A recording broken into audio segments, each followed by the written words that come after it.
오늘 저는 여러분과 함께 행복한 가정을 위하여 라는 제목으로 말씀을 나누겠습니다.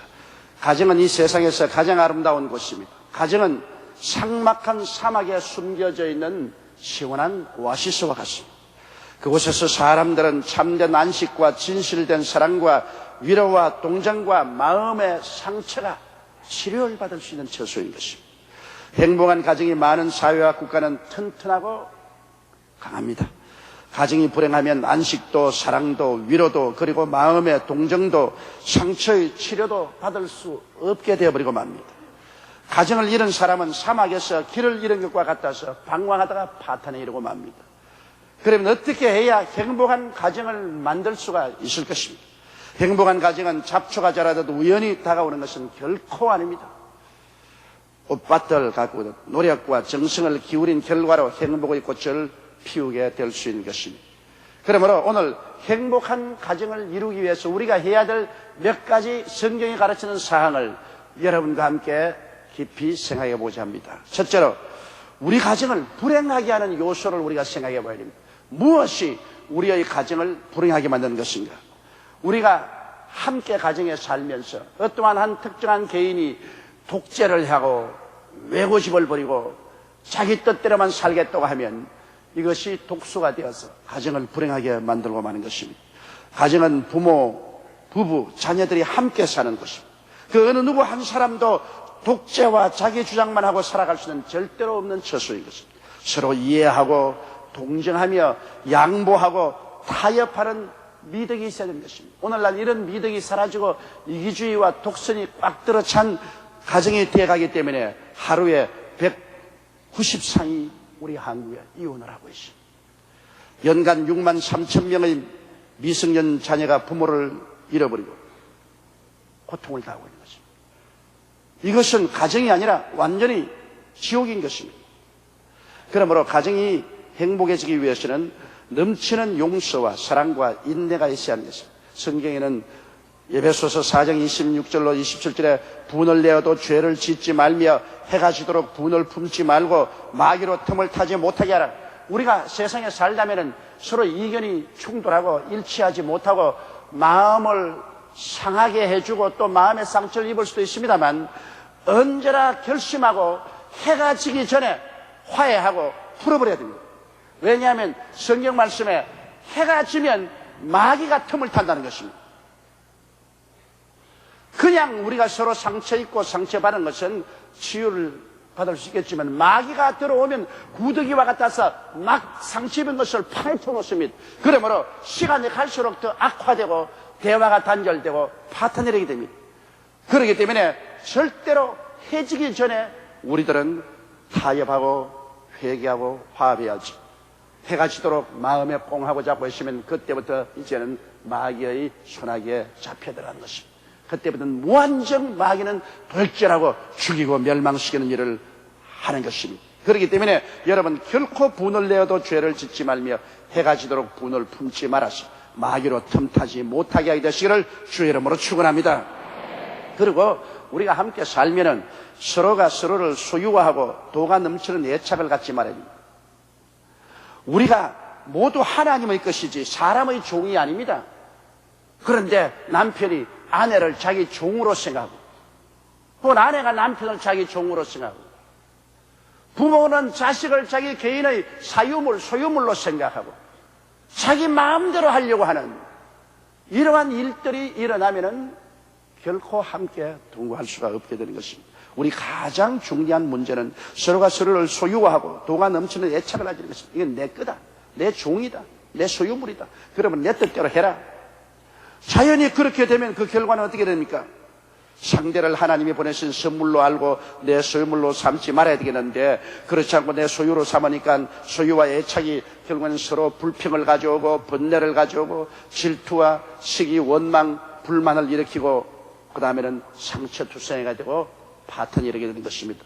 우리는 오직 하나님을 섬기는 마음으로 서로를 섬겨야 됩니다.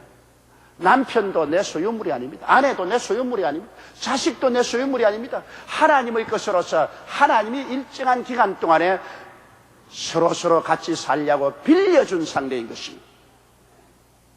그러므로 아내도 하나님 것이고 내 것 아니에요. 남편도 내 것 아닙니다. 자식도 내 것 아니에요. 하나님 것이요.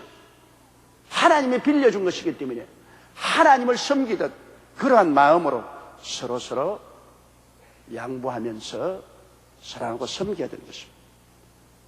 가장 큰 해악이 상대를 자기 소유로 생각하고 도에 넘치는 애착심을 가지고서 자기 마음대로 주물러 끌려고 하는 이러한 일에 상처가 다가오게 되는 것입니다. 그리고 또 우리가 함께 살면 절대 자존심의 상처를 입혀서는 안 됩니다. 사람의 최후의 성곽이 자존심입니다. 다른 상처는 다 견뎌내지만은 마지막 우리가 지키는 성곽이 자존심입니다. 자존심의 성곽을 헐면은 그때는 죽기 아니면 살기가 되는 것입니다. 사람이 자존심을 던져버리면 얼마든지 흉악해질 수 있고 얼마든지 더러운 짐승이 될 수가 있는 거예요. 사람이 사람다우면 그 속에 자기를 존경하는 자존심이 있기 때문인 것입니다. 물론 삐뚤어진 자존심도 있겠지만은 그러나 그 자존심 이 하나만은 손대면은 그건 파탄 일입니다. 자존심에 손을 대는 일이 없도록 우리가 조심을 해야 되는 것입니다. 둘째로 행복한 가정을 만들기 위해서는 권리만 있고 의무가 없는 행동을 해서는 절대로 안 되는 것입니다. 오늘날 우리는 종종 같이 살면서 내 권리는 다 주장하면서 내 의무는 손털어 버리는 일이 많습니다. 우리 사회의 노력을 그렇지 않습니까? 국가에 대해서나 사회에 대해서 내 권리는 주장하면서 내 의무는 손털어 버릴 때가 많습니다. 남편은 남편으로서의 권리가 있습니다. 성경에 하나님이 주신 고유 권리가 있습니다. 남편은 아내의 존경과 복종 및 자녀들의 존경과 순종을 받을 권리가 있습니다. 아내들아 남편에게 복종하기를 죽게 하듯 하라.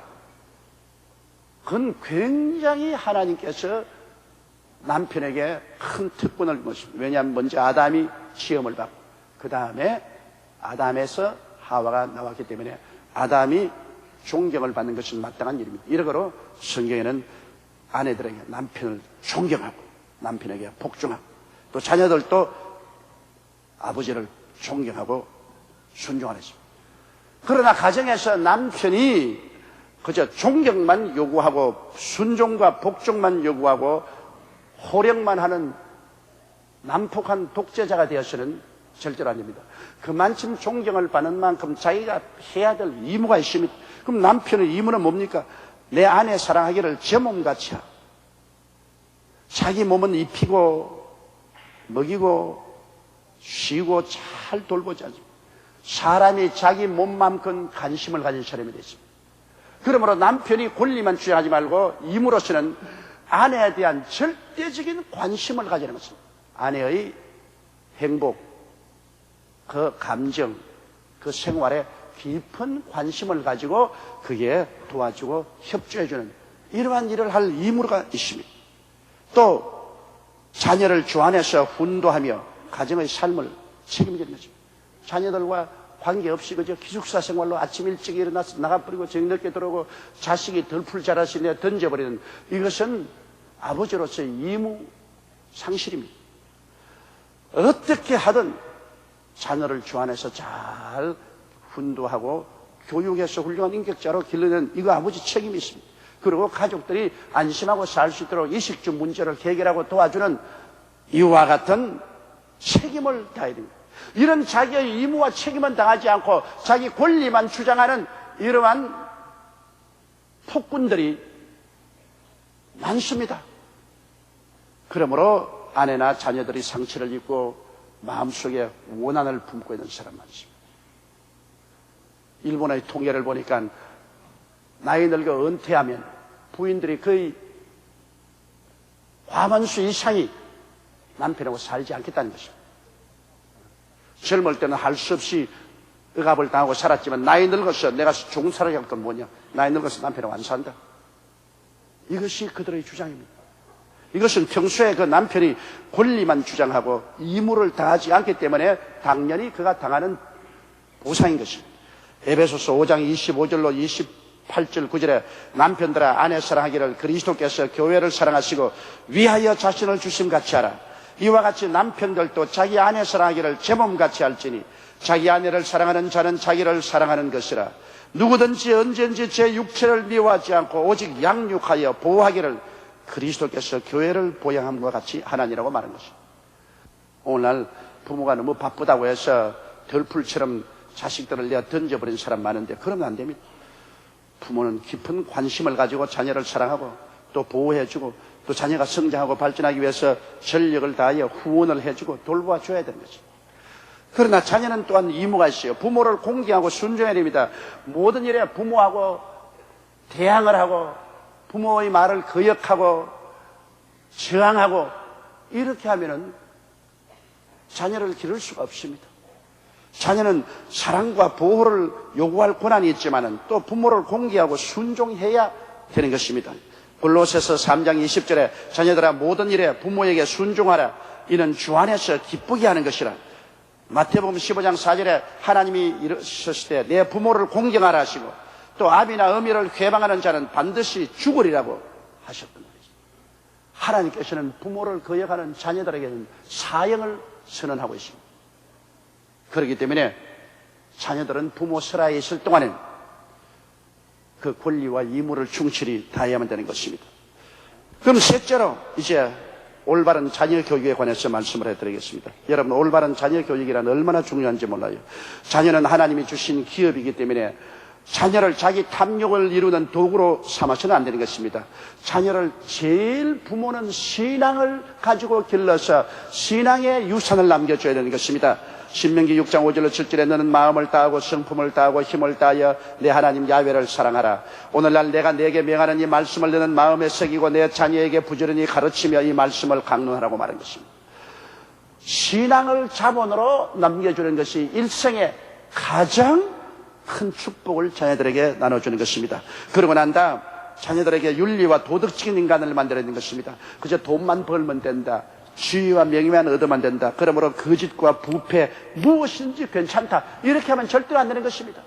이제 여러분 알다시피 우리 사회가 정치적으로 경제적으로 이렇게 혼란되는 것은 부패와 부정과 거짓과 배반과 세속과 탐욕 이런 것 때문에 오늘 우리 사회가 이렇게 된 것입니다. 참으로 우리가 중요한 것은 어린아이 때 윤리와 도덕적인 인간으로 교육을 시켜야 되는 것입니다. 마땅히 행할 길을 어린아이에게 가르치라. 그래야만 백발이 되어도 그 길을 떠나지 않냐라고 말씀한 것입니다. 인격 형성이 6살 때까지라고 말하는데 어린아이 때 가장 우리가 관심을 가지고 윤리와 도덕적인 인간으로 교육해야 되는 것입니다. 그리고 천부의 소질을 개발해 줘야 할 것입니다. 자꾸만 개성이 다 다르고 재능이 다른데 부모 욕심으로 자꾸 1등만 하라, 서울대학만 가라, 고려대학 가라, 연세대학만 가라 그렇게 해서는 안 되는 것입니다. 여러분, 한국 부모들이 너무나 공부에 치중해서 1등 병에 애들 다 걸리게 해서 버릇이 없거나 벗어난 행동도 관대해고 애들 교육을 망친 것입니다. 유태인이나 서구인들은 어린아이들이 한 가지만 잘하면 그것을 칭찬하고 그 길로 길러주는 것입니다. 오늘날 1등 병 때문에 대학 입시, 정폭, 명문대학 병, 갈등, 분역, 불목 이런 것이 얼마나 타는가. 여러분, 한평생에 1000가지 이상의 특허를 내고 세계 문명에 빛을 던져준 미국의 유명한 발명왕 에디슨은 6살 때 전응아로서 학교에서 퇴학을 받았습니다. 왜 전응하냐? 학교에 선생님이 가르칩니다. 하나 보태기 하나는 둘이에요. 에디슨이 손 들었습니다. 아닙니다. 하나 보태기 하나는 둘이 될 수도 있고 하나 보태기 하나는 하나도 될 수 있습니다. 선생님이 어떻게 하나 보태기 하나에 하나가 되냐니까요. 고양이 한 마리 보태기 쥐 한 마리는 하나가 되지 둘이 안 됩니다. 그러니까 이 선생이 가만히 이게 전응하라. 하나 보태기 하나는 둘이라 근데 자꾸 얘는 그건 절대적인 진리는 아니다. 고양이 한 마리에 쥐 한 마리 보태면 한 마리가 돼버리지 어떻게 두 마리가 되냐고. 그래서 퇴학을 시켰죠. 그러나 그 어머니는 에디슨의 그 소질을 알았습니다. 이거 보통 머리가 아니다. 이거 천재적인 생각을 하는, 통상으로 생각하지 않고 별나게 생각하는 그런 머리가 있으니 이거 개발해줘요. 어머니가 받아서 교육을 했는데 국민학교도 못 나온 에디슨이 1000가지 이상의 특허를 내고 문명의 꽃을 피운 사람인 것입니다. 이렇기 때문에 여러분 자녀들을 부모님이 생각하는 그런 패턴으로 기르지 말고 자기들의 소질을 알아서 그 소질을 살려주라고요. 구두를 잘 깃거들랑 구두 깃기로 가르쳐 줘야 돼. 청소를 잘하거든 청소 전문가로 길러줘야 돼. 왜? 부모 욕심대로 자꾸 자녀를 기르려고 생각해서 안 되는 것입니다. 그리고 자녀들에게는 언제나 하나님을 경외하도록 잠언서 1장 7절에 야훼를 경외하는 것이 지식의 근본이거든. 미련한 자는 지혜와 훈계를 멸시한다고 했으니 하나님을 경외하는 자녀로 만들어야 되는 것입니다. 행복한 가정이란 어느 한 사람의 노력으로 되는 것이 아닙니다. 부모, 자녀들이 모두 힘을 합쳐야만 가능한 것입니다. 그 모든 것 위에 하나님의 축복이 함께 할 때 행복한 가정이 만들어질 수 있는 것입니다. 시편 128편 1절로 4절에 야훼를 경외하며 그 도에 행하는 자마다 복이 있도다. 내가 내 손이 수고한 대로 먹을 것이라. 내가 복되고 형통하리로다. 내 집 내 실에 있는 내 아내는 결실한 포도나무 같으며 내 상에 둘린 자식은 어린 감람나무 같으리로다. 야훼를 경외하는 자는 이같이 복을 얻으리로다. 다 같이 고개서 기도드리겠습니다. 거룩하시고 영광스러우신 아버지 하나님, 오늘날 산업화되고 도시화된 이 세계 속에서 모두 다 바쁘게 살다 보니 남편과 아내도 서로 갈등이 쌓여가고 부모와 자식 간에도 거리가 멀어지고 오늘 우리가 일하고 돈 버는 것이 무슨 목적으로 하는지 목적을 상실하고 맙니다. 돈은 벌고 지위는 얻으나 가정은 황폐해지고 서로 다 갈등으로 등을 돌리고 마는 것이니 이것이 무슨 우리 삶이겠습니까? 하나님 아버지여, 우리가 이 세상에서 돈 벌고 애쓰는 근본적인 목적이 어디 있는 것을 잘 알게 도와주시옵시고 모두 다 행복한 가정 만들기에 힘을 기울이게 하여 주시옵시고 그곳에 삶의 오아시스를 얻게 도와주옵소서. 장차 우리가 천당에 올라가면 최대 행복한 가정에 들어가는 것이오니 아버지 예수님 성령님 계신 곳에 우리가 가서 영원히 함께 살며 다스릴 것이온즉 그 모양인 지상의 가정을 잘 길러나가게 도와주옵소서. 예수님 이름 받들어 기도드리옵나이다. 아멘.